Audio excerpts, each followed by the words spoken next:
السلام علیکم ورحمۃ اللہ وبرکاتہ۔ بسم اللہ الرحمن الرحیم۔ الحمد للہ نحمده ونستعینه ونستغفره ونؤمن به ونتوکل علیہ ونعوذ باللہ من شرور انفسنا ومن سیئات اعمالنا ونعوذ باللہ من شرور انفسنا ومن سیئات اعمالنا من يهده الله فلا مضل له ومن يضلله فلا هادي له ونشهد أن لا إله إلا الله وحده لا شريك له ونشهد أن سيدنا وحبيبنا ونبينا ومولانا محمدا عبده ورسوله صلى الله تبارك وتعالى عليه وسلم أما بعد فأعوذ بالله من الشيطان الرجيم بسم اللہ الرحمن الرحیم۔ والفجر وليال عشر والشفع والوتر والليل إذا يسر وقال الله سبحانه وتعالى لن ينال الله لحومها ولا دماؤها ولكن يناله التقوى منكم كذلك سخرها لكم ولتكبروا الله على ما هداكم وبشر المحسنين صدق الله العظيم۔ قابل احترام بزرگ و دوستو، اللہ تعالیٰ نے دین اسلام کی جو مکمل نعمت عطا فرمائی ہے، اس نعمت کے ذریعے اللہ تعالیٰ نے ہمیں دنیا کی زندگی کو گزارنے کا طریقہ ہمیں بتایا کہ ہم اپنی زندگی کو کیسے گزاریں، اور زندگی میں آنے والے جو لمحات ہیں، اوقات ہیں، اس کو ہم کیسے گزاریں، اور اس کا بہترین نمونہ نبی کریم صلی اللہ علیہ وسلم کی مبارک سیرت میں، مبارک زندگی میں ہے۔ آپ نے ہمیں عبادات بھی بتائیں، سکھائیں اور کر کے بتایا، رہن سہن بھی کر کے بتایا۔ آپ نے ایک بہترین نمونہ ہمارے سامنے پیش کیا ہے۔ جو مضمون سلسلہ وار ہمارا چل رہا ہے معاشرت کا، معاشرت کے آداب کا، میں آج اسی کے ضمن میں ایک بات میں یہ عرض کرنا چاہتا ہوں کہ آنے والے جو دن ہیں، ان دنوں میں دو تین بڑی عبادتیں ہیں، دو تین بڑے اعمال ہیں۔ اس کو ہم کیسے کریں؟ جیسے ایک ہے کہ یوم عرفہ،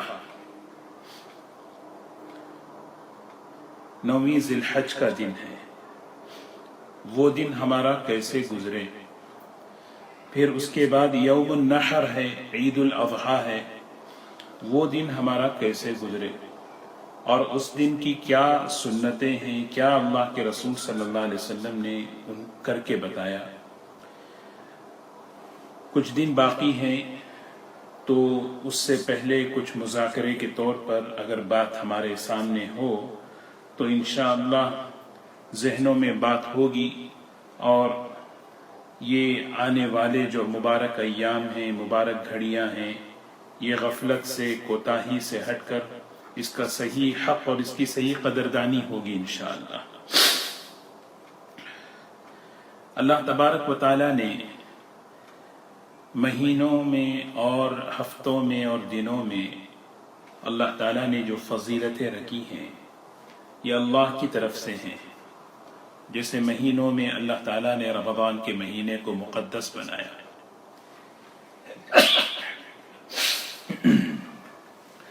اور اسی طرح ہفتے کے دنوں میں جمعہ کے دن کو اللہ تعالیٰ نے بابرکت بنایا۔ اسی طرح سال بھر کے کچھ ایام ایسے ہیں جس کو اللہ تعالیٰ نے اپنی رحمتوں کے لیے، اپنی برکتوں کے لیے منتخب فرمایا، اور اس میں اللہ تعالیٰ کا خصوصی فیضان، خصوصی رحمت اور خصوصی فضل اپنے بندوں کی طرف متوجہ ہوتا ہے۔ اس میں ایک دن ہے یوم عرفہ، ذی الحج کی 9ویں تاریخ۔ ویسے ذی الحج کے جو ابتدائی 10 دن ہیں، اب یہ جو چل رہے ہیں، اس کے بارے میں بھی حدیث پاک میں اور قرآن پاک میں بھی آیا ہے۔ اللہ تبارک و تعالیٰ نے اس کی اہمیت کو، اس کی عظمت کو بتانے کے لیے قسم کھا کر فرمایا والفجر، فجر کے وقت کی قسم، ولیال عشر، اور 10 راتوں کی قسم۔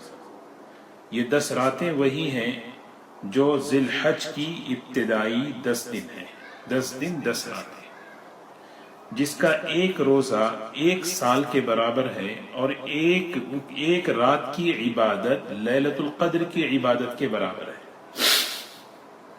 اللہ تعالیٰ نے اس امت کو بہت ہی انعامی ثواب عطا فرمایا ہے، محنت کم ہے اور ثواب زیادہ ہے۔ تو اس میں اگر سہولت ہو، موقع ہو، تو ایک روزہ بھی آدمی رکھے۔ یہ ایک روزہ ہمیں جو ہے 1 سال کی عبادت، اور خاص طور پر حدیث پاک میں رسول اللہ صلی اللہ علیہ وسلم نے فرمایا، صحیح مسلم کی روایت ہے، صیام یوم عرفہ احتسب علی اللہ ان یکفر السنہ التی قبلہ والسنہ التی بعدہ۔ 9ویں ذی الحج کا روزہ یعنی یوم عرفہ کا روزہ اتنی فضیلت والا ہے کہ اللہ سے امید ہے کہ اللہ تبارک و تعالی آنے والے سالوں کے گناہوں کو بھی معاف کر دیں گے، اور پچھلے سال کے گناہوں کو بھی اللہ معاف کر دیتے ہیں۔ یہ فضیلت والے ایام، اس کو قدردانی سے گزارنے ہیں۔ ان مبارک ایام کا سب سے بڑا ادب یہ ہے کہ اس میں کوئی گناہ نہ ہو، یہ سب سے بڑی چیز ہے۔ مبارک دنوں میں، مبارک جگہوں پر ان کی سب سے بڑی قدردانی اور اس کا سب سے بڑا ادب کیا ہے، اس کی وہاں پہ اللہ کی نافرمانی نہ ہو۔ جیسے مثال کے طور پر ایک ہے جھوٹ بولنا گناہ ہے، لیکن کوئی آدمی مسجد میں جھوٹ بولے، ایک آدمی جھوٹ بولتا ہے، ایک آدمی رمضان میں جھوٹ بولتا ہے، تو وہ گناہ بڑھ جاتا ہے، کیونکہ اس نے اس جگہ کی، اس وقت کی بے حرمتی کی۔ تو اللہ تبارک و تعالی ہمیں دے رہے ہیں، اسی لیے مسلم شریف کی روایت ہے، حضرت عائشہ رضی اللہ تعالی عنہا فرماتی ہیں، اللہ تعالیٰ کی رحمت عرفہ کے دن ایسے متوجہ ہوتی ہے کہ اللہ تبارک و تعالیٰ اس دن اپنے بندوں کو جہنم سے ایسے آزاد کرتے ہیں کہ اس سے زیادہ کسی اور دن نہیں کرتے۔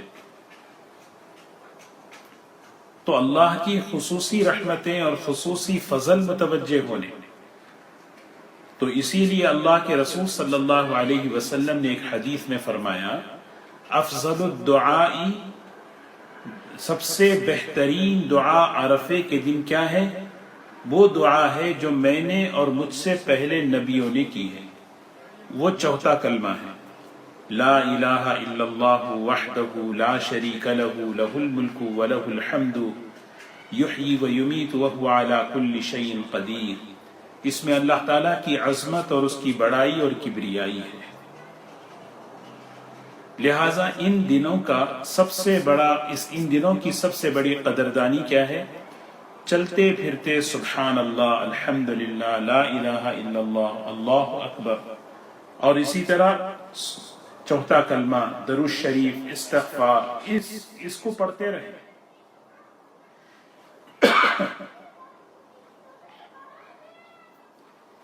یہ جتنا ہم پڑھیں گے اتنا ہمیں اللہ کی رحمتیں ہماری طرف متوجہ ہوں گی، ہمارے مسائل کا حل اللہ کی رحمتوں کو متوجہ کرنے میں ہے۔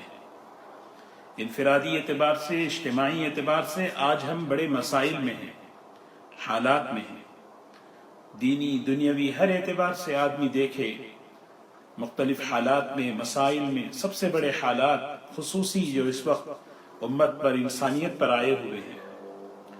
تو ہمیں اس موقع پر اس کا حل کیا ہے؟ اس کا حل اللہ کی رحمت کو متوجہ کرنا ہے، اور اللہ تبارک و تعالیٰ اپنی رحمتوں کے ساتھ بندوں کی طرف متوجہ ہوتے ہیں، لہٰذا ان دنوں کی قدردانی کرنا ہے۔ چوتھا کلمہ اہتمام سے پڑھیں، تیسرا کلمہ اہتمام سے پڑھیں، اور خوب دعاؤں کا اہتمام کریں اور اہتمام سے روزہ رکھیں۔ نبی کریم صلی اللہ علیہ وسلم حجۃ الوداع کے موقع پر عرفات کے میدان میں آپ کا سب سے زیادہ جو وقت گزرا تھا وہ دعاؤں میں گزرا تھا۔ اور دعاؤں میں دو چیزیں ہیں، ایک اللہ کی بڑائی ہے اور اپنی بے کسی اور بے بسی کا اظہار ہے۔ جتنا بندہ اللہ کی بڑائی کا اظہار کرے اور اپنی عبدیت اور اپنی بے حیثیت اور اپنی بے کسی کا اظہار کرے، اتنا ہی اللہ کی رحمت متوجہ ہوتی ہے۔ ایک مشہور دعا ہے حضور اکرم صلی اللہ علیہ وسلم کی، عرفات کے میدان میں آپ نے جو دعا مانگی تھی، اس دعا کے کلمات کو اگر ہم سنیں، غور کریں، کیسی بندگی، کیسی عبدیت، کیسی لجاجت۔ اللہم انک تسمع کلامی وترا مکانی، اے اللہ تو مجھے میری بات کو سن رہا ہے اور تو میرے جگہ کو جانتا ہے۔ اللہم انک تسمع کلامی وترا مکانی وتعلم سری وعلانیتی، اے اللہ تو میری تنہائی کو بھی جانتا ہے، تو میری جلوت کو بھی جانتا ہے۔ لا یخفی علیک شیء من امری، اے اللہ میری کوئی بات تجھ پر سے چھپی ہوئی نہیں، ہر چیز کو تو جاننے والا ہے۔ اللہ کے رسول صلی اللہ علیہ وسلم اپنی بے بسی اور بے کسی کا اظہار کر رہے ہیں۔ انا البائس الفقیر المستغیث المستجیر الوجل المشفق المقر المعترف بذنبی، میں تو ایک فقیر ہوں، مستر ہوں، پریشان حال ہوں، حالات میں جکڑا ہوا ہوں۔ یہ اللہ کے رسول صلی اللہ علیہ وسلم بتا رہے ہیں، سکھا رہے ہیں کیسے اللہ سے مانگیں۔ الوجل المشفق، اللہ کی عظمت، اللہ کی کبریائی کے سامنے بس اس کی عظمت کے سامنے آدمی بالکل خاموش۔ المقر المعترف بذنبی، اپنے گناہ، اپنے قصوروں کا، اپنی کمیوں کا اعتراف اور اقرار۔ اور پھر سوال کیا کر رہے ہیں؟ اسألک مسألۃ المسکین، میں سوال کرتا ہوں اے اللہ ایک مسکین کی طرح، اور میں گڑ گڑاتا ہوں تیرے سامنے ابتحال المذنب الذلیل۔ آپ معصوم ہیں، آپ معصوم ہیں، لیکن آپ کہہ رہے ہیں کہ میں گنہگاروں کی طرح گڑ گڑاتا ہوں۔ وادعوک دعاء الخائف الضریر، ایک پریشان حال، مضطر، جو ڈرا ہوا جس طرح پکارتا ہے، میں اس طرح تجھے پکارتا ہوں۔ دعاء من خضعت لک رقبتہ، یہ دعا ہے اس شخص کی، اس بندے کی جس کی گردن جھکی ہوئی ہے تیرے سامنے۔ وفاضت لک عبرتہ، جس کی آنکھوں سے آنسو بہ رہے ہیں۔ وذل لک جسمہ، جس کا جسم تیرے سامنے جھک چکا ہے، بچ چکا ہے۔ ورغم لک انفہ، جس کی ناک تیری عظمت اور تیری بڑائی کے سامنے رگڑ رہی ہے۔ یا خیر المسئولین یا خیر المعطین، یہ حضور اکرم صلی اللہ علیہ وسلم کی کیفیت دیکھیں، آپ نے اس دن کو کیسے گزارا، یہ ہمیں بتایا ہے۔ زندگی کیسے گزاریں، ایسے مبارک لمحات کیسے گزاریں، غفلت میں نہیں۔ غافل محروم ہوتا ہے، ذاکر جو ہوتا ہے وہ پاتا ہے۔ ذاکر کے معنی یاد رکھنے والا، کہ اللہ کی طرف سے یہ دن دیا گیا، یہ خیر دی جا رہی ہے، یہ رحمت دی جا رہی ہے، مجھے اس کو لینا ہے۔ اسی لیے سب سے پہلی چیز ہے کہ ہم روزہ رکھیں اور اس دن کوئی اللہ کی نافرمانی نہ ہو، اور پھر اپنا دن دعاؤں میں، ذکر میں، تلاوت میں خوب لگائیں۔ خاص طور پر سب سے بڑا عمل دعا ہے۔ اپنی دعاؤں میں پوری امت کو شامل کر کے اللہ کے سامنے گڑ گڑائیں، اللہ کے سامنے مانگیں۔ بہت ہی مبارک دن ہے، ایک مجمع اللہ کے گھر میں، اللہ کے دربار میں جمع ہے، وہ بھی اللہ کے سامنے اس دن مانگ رہا ہے، سوال کر رہا ہے۔ انہی حاجیوں کی مشابہت کتنے حجاج اس سال اللہ کے گھر نہیں جا سکے. اللہ جانتا ہے، حالات کو بھی اللہ جانتا ہے، حالات کے حل کو بھی اللہ جانتے ہیں، کس کس کے دلوں میں کیا طلب تھی، کیا تڑپ تھی، کیا بے چینی تھی.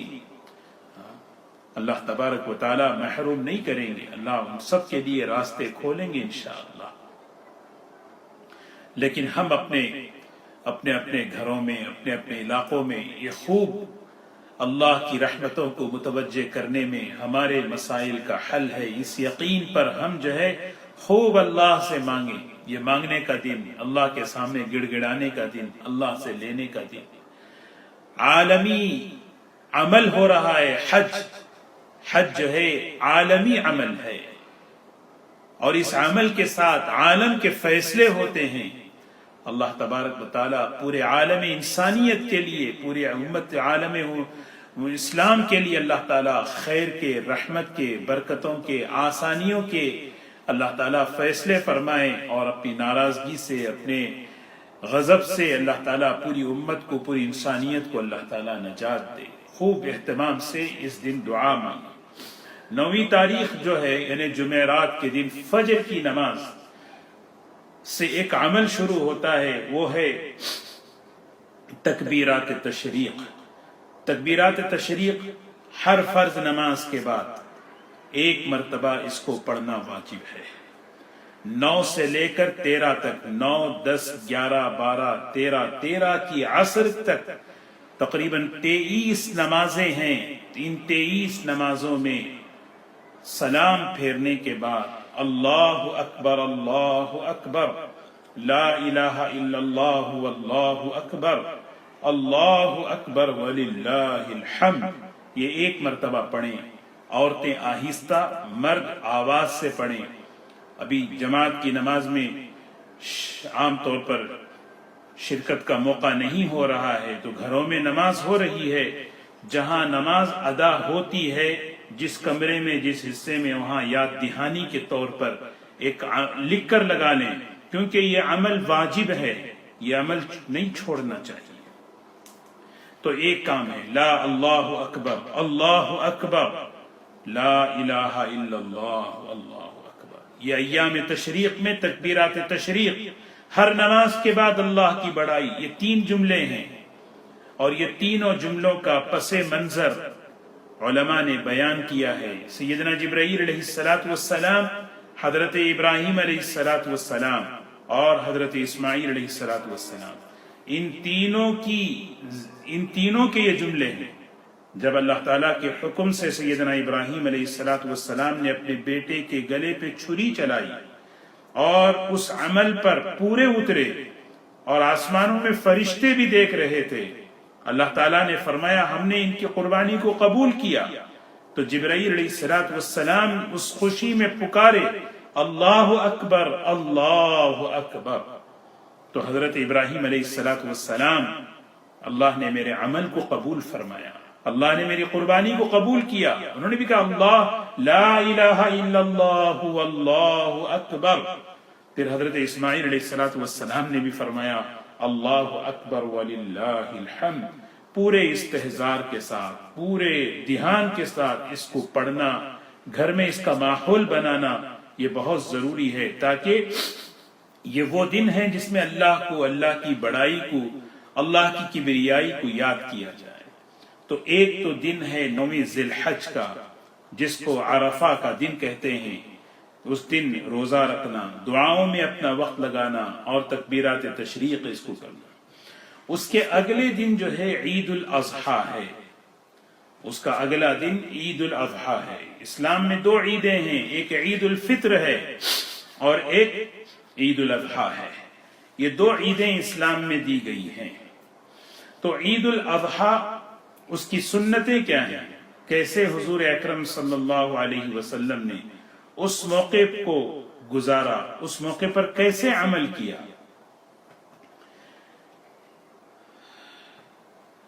سب سے پہلی چیز، عید سے پہلی والی جو رات ہے، یعنی جمعے کی رات، جمعرات کے بعد کی اور جمعے کے دن کے درمیان والی جو رات، سبحان اللہ، دیکھیں کتنی برکتیں اور رحمتیں جمع ہو رہی ہیں. عید کی رات ہے، جمعہ کی رات ہے، یہ رات یہ بڑی برکت والی رات ہے۔ یہ رات، اس رات میں بھی ہم جو ہے اللہ کے سامنے کچھ نہ کچھ عبادت کریں۔ حدیث پاک میں آتا ہے من قام لیلۃ العیدین محتسبا لم یمت قلبہ یوم تموت القلوب۔ عیدین کی راتوں میں اگر کوئی قیام کرے، قیام کا مطلب تھوڑی دیر عبادت کر لے، اللہ یعنی خوشی کے موقع پر اللہ کو یاد کرنا، یہ خوشی اللہ نے دی ہے، یہ اللہ کا کرم ہے، اللہ کا فضل ہے، اس موقع پر اللہ کو یاد کر لے۔ خوشی کے موقع پر اللہ کو یاد کرنا، بندہ بننا، تو آدمی جو ہے اپنی بندگی میں رہے، خوشی کے موقع پر وہ کنٹرول میں رہتا ہے۔ اللہ کے رسول صلی اللہ علیہ وسلم نے فرمایا جس دن سارے لوگوں کے دلوں میں دہشت طاری ہوگی، اللہ اس کے دل میں امن، اطمینان اللہ ڈالیں گے۔ قیامت کے دن اللہ اس کے دل کو امن سے بھر دیں گے، کوئی خوف نہیں ہوگا۔ ایک دوسرا معنی اس کا یہ بھی علماء نے لکھا ہے کہ جس دن لوگوں کے دل مر جائیں گے دنیا کی محبت میں، حرص میں، اندر، اللہ تعالیٰ اس کے دل کو زندہ رکھیں گے۔ یہ بڑی یعنی خوشی کے موقع پر اللہ کو یاد کرنے پر یہ انعام ہے۔ تو میں عرض یہ کر رہا تھا، اللہ کے رسول صلی اللہ علیہ وسلم عید الاضحیٰ اور عید الفطر کو عام دنوں سے پہلے جلدی اٹھا کرتے تھے، جلدی اٹھا کہ آج خوشی کا دن ہے۔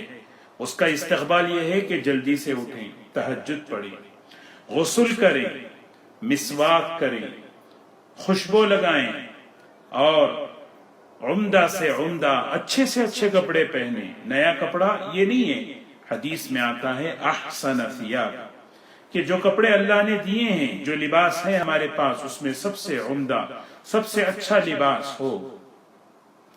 اور عید الاضحیٰ کو جب جائیں، دیکھیں نا، عید الفطر میں جائیں اور عید الاضحیٰ دو عیدیں ہیں۔ عید الفطر کو جب جائیں تو اللہ کے رسول صلی اللہ علیہ وسلم نے فرمایا کچھ کھا کر جاؤ، لیکن عید الاضحیٰ کے موقع پر بغیر کھائے جائیں، یا آپ بغیر کھائے عیدگاہ کی طرف جاتے۔ اسی لیے اللہ کے رسول صلی اللہ علیہ وسلم عید الفطر کے مقابلے میں عید الاضحیٰ کو بہت جلدی ادا کرتے تھے۔ ہاں، اور عید الاضحیٰ کی نماز کے فوراً بعد قربانی، اور قربانی کے گوشت سے آپ جو ہے نا پہلا لقمہ آپ قربانی کا گوشت کھاتے تھے۔ یہ اگر سہولت ہو تو آپ بہت اچھی بات ہے، اگر سہولت نہیں ہے، کسی کی قربانی اگلے دن ہے، کسی کی قربانی شام میں ہے، تو اس کا مطلب یہ نہیں ہے کہ اب وہ بس دوپہر تک، شام تک وہ جو ہے بھوکا رہے۔ ہمارے معاشرے میں اس کو روزہ کہتے ہیں، یہ روزہ نہیں ہے، اس کو روزہ بھی نہیں کہنا چاہیے، کیونکہ عید کے دن روزہ حرام ہے۔ حدیث میں آتا ہے لا تصوموا فی هذه الايام فانها ایام ضیافۃ اللہ۔ عید کے عیدین میں روزہ نہ رکھو، اس لیے کہ یہ تو اللہ تعالیٰ کے میزبانی کے دن ہیں۔ آج خصوصی مہمان ہیں اللہ کے بندے، اور اللہ میزبان ہیں، اللہ تعالیٰ میزبان کر رہے ہیں، اس موقع پہ روزہ، یہ طریقہ بندگی کے خلاف ہے۔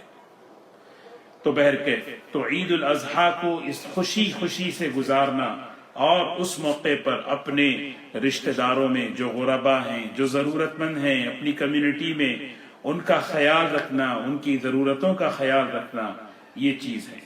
اور ایک سنت ہے کہ جب عید کی نماز کے لیے جب جائیں تو تکبیرات تشریق آواز سے کہتے ہوئے جائیں، اللہ اکبر اللہ اکبر لا الہ الا اللہ واللہ اکبر وللہ الحمد۔ اور عید کی نماز پڑھ کر جب واپس گھر کے لیے آئیں تو دوسرے راستے سے آئیں۔ یہ مختصر سی سنتیں تھی، حضور اکرم صلی اللہ علیہ وسلم نے اس دن کو اس طرح سے گزارا۔ تو اور تیسری چیز، ایک جو بات مجھے عرض کرنی ہے، جو ان دنوں میں ایک تو عمل حج کا ہے، ایک تو عمل حج کا ہے، تو بہت اونچا عمل ہے، جو اس موقع پر اللہ تعالیٰ کے کچھ خوش نصیب بندے ہیں جن کو اللہ نے منتخب فرمایا، وہ ادا کر رہے ہیں۔ اللہ تعالیٰ سے دعا کریں، اللہ تعالیٰ ان کی ہر دعا میں ہم سب کا، پوری امت کا حصہ نصیب فرمائے۔ اللہ تعالیٰ اس حج کو ذریعہ بنائے، اس حج کو اللہ تعالیٰ قبول فرما کر ذریعہ بنا کر پورے عالم کے لیے اللہ تعالیٰ ہدایت کی، رحمتوں کی، آسانیوں کی شکلیں اللہ تعالیٰ قائم فرمائیں، اللہ سے امید رکھنا ہے۔ دوسرا جو مبارک عمل ہے جو انہی دنوں میں ہوتا ہے، اس کے علاوہ کسی اور دن نہیں ہوتا، وہ ہے قربانی کا عمل ہے۔ اس کے بارے میں کچھ باتیں مختصر سے عرض کروں کہ ایک تو قربانی یہ قربانی ایک عبادت ہے۔ سیدنا ابراہیم علیہ السلام کی سنت ہے، سنت ابیکم ابراہیم، حضور اکرم صلی اللہ علیہ وسلم نے اس کا تعارف فرمایا۔ یہ ابراہیم علیہ السلام کی یہ سنت ہے۔ تو حضرات صحابہ نے پوچھا فما لنا یا رسول اللہ صلی اللہ علیہ وسلم، ہمارے لیے کیا حکم ہے، ہمارے لیے کیا ملے گا؟ تو آپ نے فرمایا لکل شعرۃ حسنہ، ہر بال کے بدلے میں ایک نیکی ملے گی، ہر بال کے بدلے میں، یعنی بے شمار نیکیاں ہیں۔ اسی لیے اس عبادت کو سنت ابراہیمی کہا جاتا ہے، اور یہ اسلام شاعر ہے، شاعر اللہ، قربانی شاعر اللہ ہے۔ شاعر کہتے ہیں دین کی علامتوں میں سے ایک علامت ہے، اور شاعر اللہ کا مطلب جس کو دیکھ کر اللہ یاد آئے، جیسے نماز شاعر اللہ، حج شاعر اللہ، بیت اللہ شاعر اللہ، اذان شاعر اللہ، مسجد شاعر اللہ، قرآن پاک شاعر اللہ۔ اسی طرح جو ہے قربانی شاعر اللہ، قربانی کے عمل کو دیکھ کر اللہ یاد آتا ہے، دین کی علامت ہے، اسی لیے اس کی عظمت ہونی چاہیے ہمارے دلوں میں۔ ایسا نہیں کہ یہ کوئی آپشنل چیز ہے، کر لیا ٹھیک ہے، کر لیا نہیں۔ نبی کریم صلی اللہ علیہ وسلم 10 سال مدینہ منورہ میں رہے، اور ان 10 سال تک اہتمام کے ساتھ آپ اس عبادت کو انجام دیتے رہے۔ تو اللہ کے قرب کا ذریعہ قرآن پاک میں اللہ تعالیٰ نے فرمایا لن ينال الله لحومها ولا دماؤها ولكن يناله التقوى منكم كذلك سخرها لكم لتكبروا الله على ما هداكم۔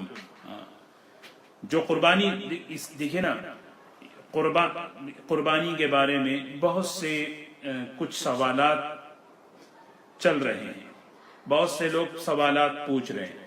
جیسے ایک سوال کیا ہے کہ جیسے آج کل حالات ہیں، ان حالات میں کیا قربانی ضروری ہے؟ اگر ہم قربانی کے بجائے اگر ہم صدقہ کر دیں، ضرورت مندوں کی ضرورت کو پوری کر دیں تو یہ بہتر ہے۔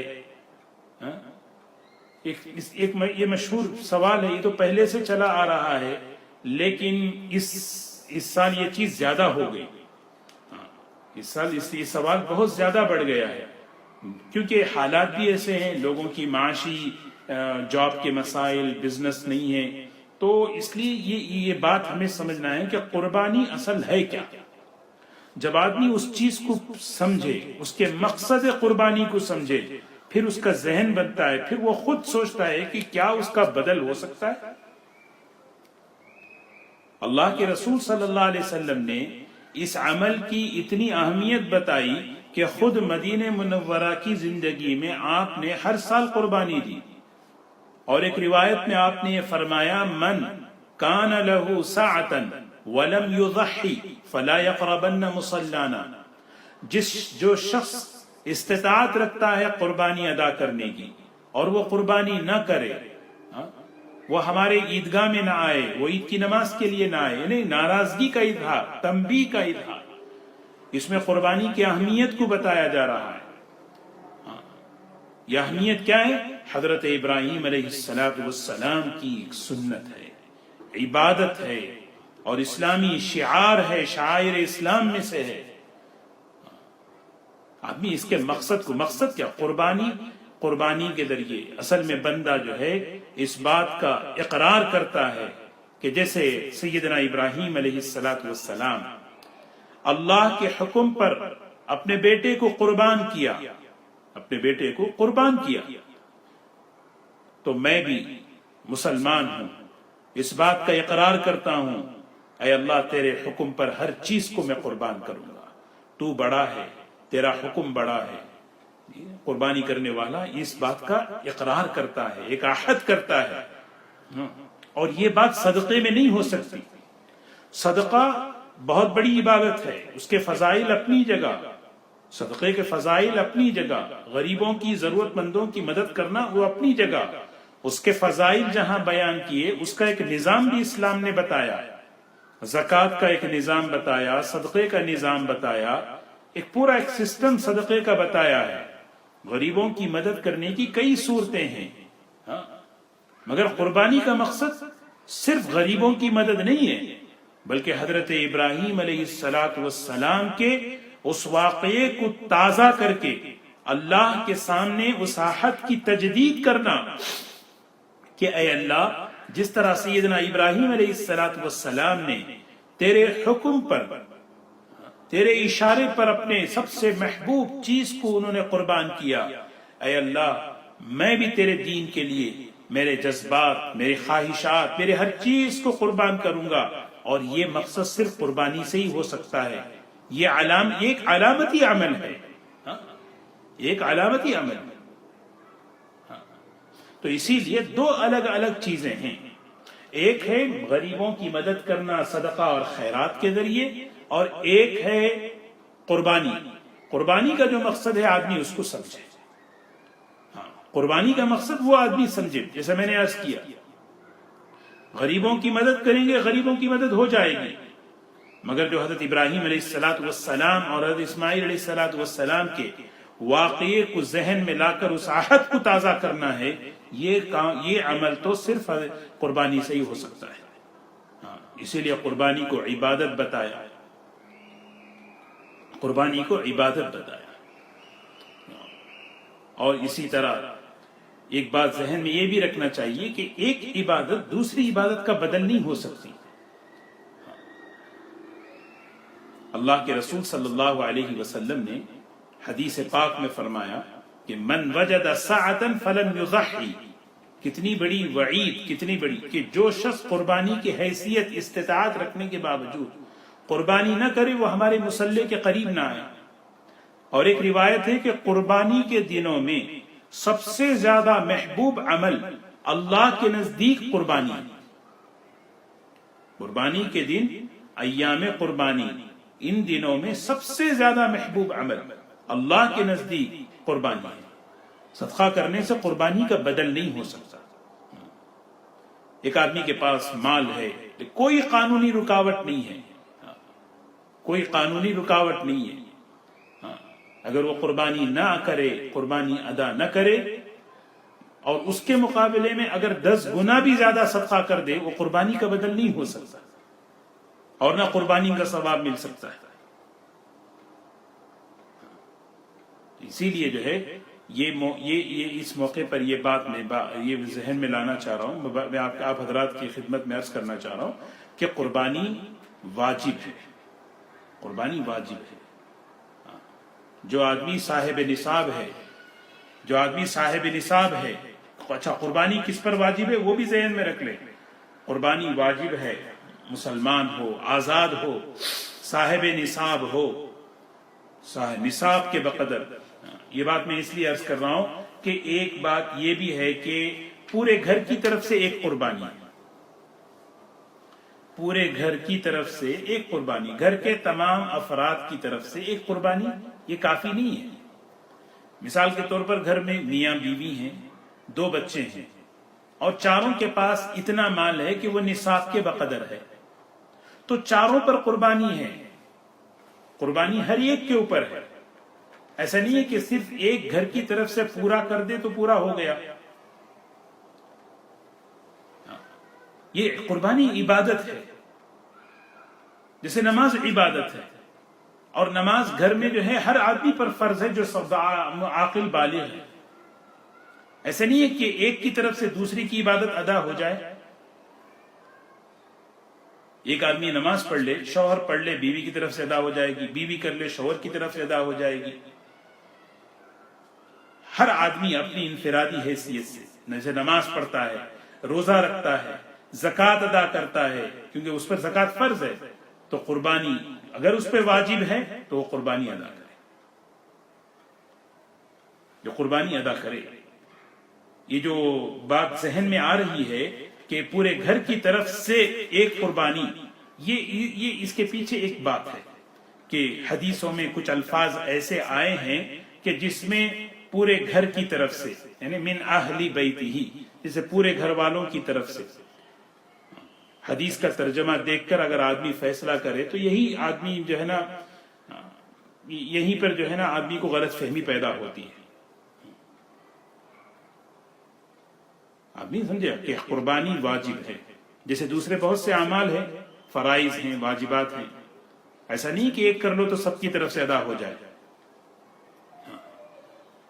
اللہ کے رسول صلی اللہ علیہ وسلم حجۃ الوداع کے موقع پر آپ نے 63 اونٹ ذبح کیے، سبحان اللہ۔ ایک روایت میں تو 70 اونٹ آپ نے ذبح کیے، اور بقیہ حضرت علی رضی اللہ تعالیٰ عنہ سے کہا کہ علی رضی اللہ تعالیٰ عنہ سے فرمایا علی تم ذبح کر دو۔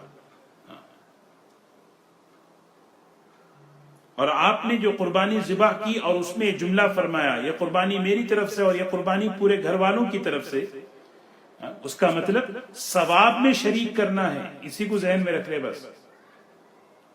اسی لیے صاف اس کا جواب لکھا ہے التشریک فی الثواب لا فی الاضحیہ، ثواب میں شریک کرنا۔ حالانکہ حضور اکرم صلی اللہ علیہ وسلم ازواج مطہرات کی طرف سے بھی قربانیاں ادا کرتے تھے۔ اسے مشہور ہے کہ اونٹ میں 7 حصے ہیں، گائے میں 7 حصے ہیں، اگر کوئی 12 حصے اگر دینا چاہے تو کیا دے سکتا ہے؟ حدیث میں 7 منع فرمایا کہ اونٹ میں تو 7 حصے ہیں، گائے میں 7 حصے ہیں۔ اللہ کے رسول صلی اللہ علیہ وسلم ازواج مطہرات کی طرف سے بھی قربانیاں۔ ہاں، جو شخص قربانی کی استطاعت نہیں رکھتا، غریب ہے، اللہ کے رسول صلی اللہ علیہ وسلم نے ان سب کو ثواب میں شریک فرمایا، اور اس کے لیے فرمایا ان سب کی طرف سے۔ تو لہذا جو ہے ایک گھر کے اندر اگر 4 افراد ہیں اور چاروں کے پاس چاروں بھی صاحب نصاب ہیں تو چاروں کے پر قربانی واجب ہے۔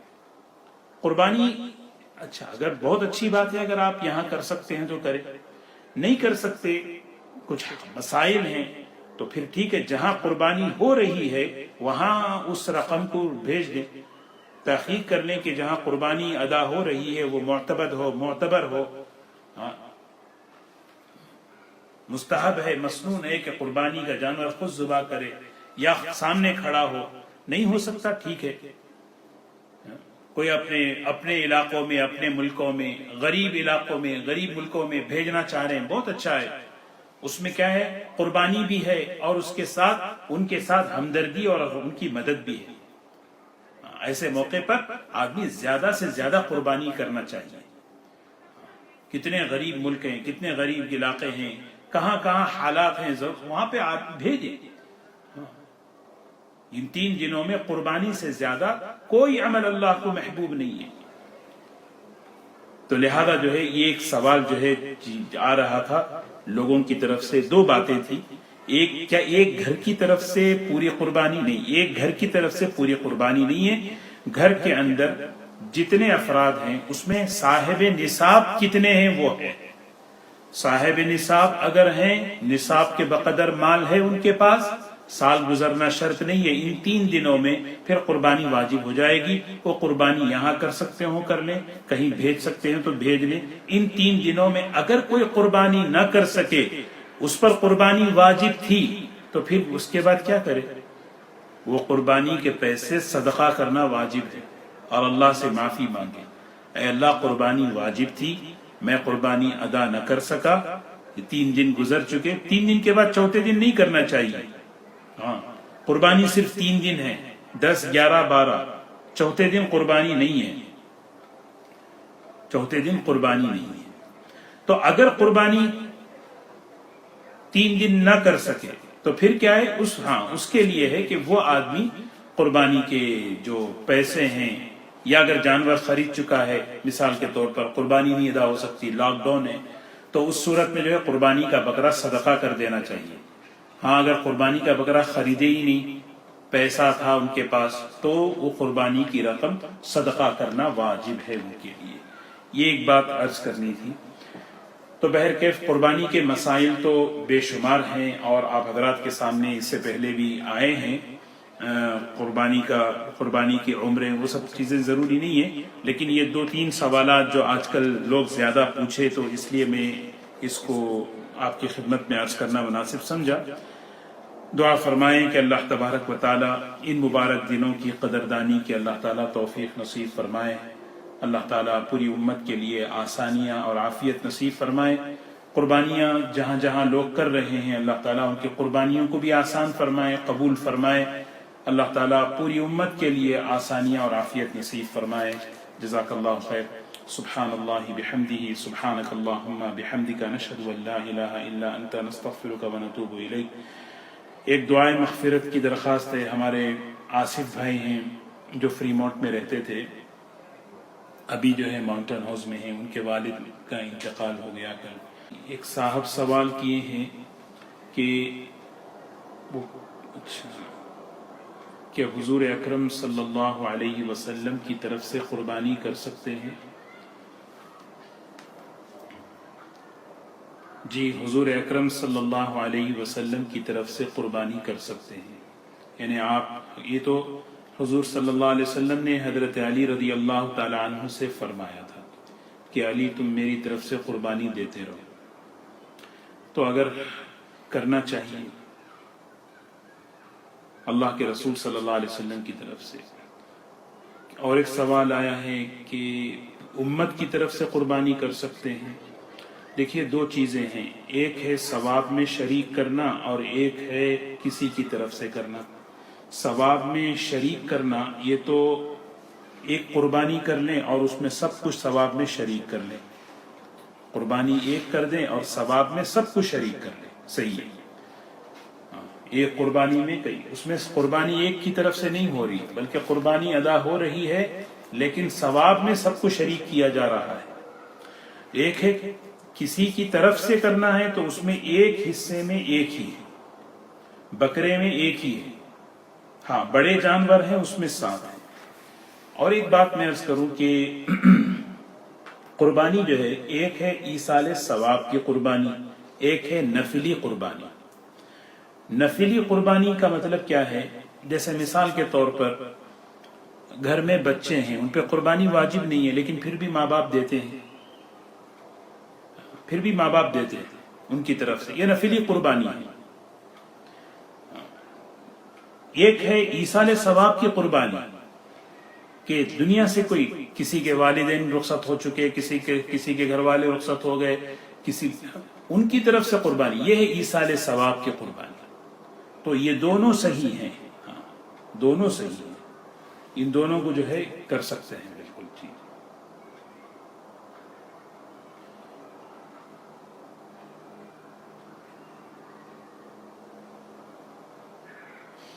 جی، جو رشتہ دار دنیا سے رخصت ہو چکے ہیں ان کی طرف سے بھی قربانی کر کے ان کو ثواب پہنچا سکتے ہیں. جی بالکل، یہ بھی ایک سوال کا جواب پوچھ رہے ہیں. جی اچھا، قربانی کا نصاب جو ہے وہی زکوٰۃ کا جو نصاب ہے وہ ہے، زکوٰۃ کا جو نصاب. اچھا، ایک بات ہے، قربانی جب کر رہے ہیں تو اس جانور کے 7 اعضاء جو ہے نا اس کو استعمال کرنا منع ہے. ایک تو دم مسفوح ہے، بہتا ہوا خون. دوسرا مثانہ ہے، مثانہ کہتے ہیں جو پیشاب کی جگہ، پیشاب جہاں جمع ہوتا ہے. تیسرا ہے پتا، عربی میں اس کو مرارہ کہتے ہیں، یہ کیا کہتے ہیں، گال بلیڈرز. اور ایک چیز ہے جو بکرا اور بکری کے مخصوص اعضاء ہیں، یہ بھی جو ہے مکروہ تحریمی ہے، نہیں کھانا چاہیے. اور ایک چیز ہے جو نجاست کے نکلنے کی جگہ ہے، وہ بھی نہیں کھانا چاہیے. اور ایک ہے غدہ، غدہ کہتے ہیں وہ جو گلینڈز ہیں، گلینڈز گول گول جو ہوتے ہیں، اس کو بھی نہیں کھانا چاہیے. وہ گوشت میں مختلف جگہوں پر ہوتے ہیں، اس کو نکال دینا چاہیے. یہ سب چیزیں منع ہیں. اسی طرح خصیتین، کپورے، یہ بھی. ریڑھ کی ہڈی میں حرام مغز ہوتا ہے، یہ حرام مغز بھی جو ہے نا اس کو نکال دینا چاہیے. یہ 7 چیزیں ہیں جو حلال جانور میں حلال یعنی بکرا بکری گائے اور ان چیزوں میں یہ ہوتے ہیں، تو اس کو بہت احتیاط سے کہ یہ چیزیں ہمارے کھانے میں نہ آئیں، یہ منع ہے. اور دوسری چیز جیسے گردہ ہے، اوجھڑی ہے، کلیجی ہے، یہ سب چیزیں. اگر آپ سوال ہو تو آپ ٹیکسٹ کر دیں یا مجھے کال کر لیں. لیکن اچھا ایک سوال ہے، 3 دن سے زائد گوشت رکھنے کو منع فرمایا ہے. جی یہ ابتدائی زمانے میں یہ حکم تھا کہ 3 دن سے زائد گوشت نہ رکھو، یہ حدیث ہے، صحیح ہے. لیکن اسی جگہ یہ بھی حدیث ہے، یہ تو ابتدائی دور میں. پھر آپ نے فرمایا کہ میں نے 3 دن سے زائد گوشت رکھنے کو منع کیا تھا، اب اس کے بعد کلوہ وادخروا، کھاؤ اور جمع کرو. اور جمع کرنے میں سبحان اللہ عرب میں یہ رواج تھا کہ وہ گوشت کو نمک لگا کر خشک کر کے سکھا کر کھاتے تھے.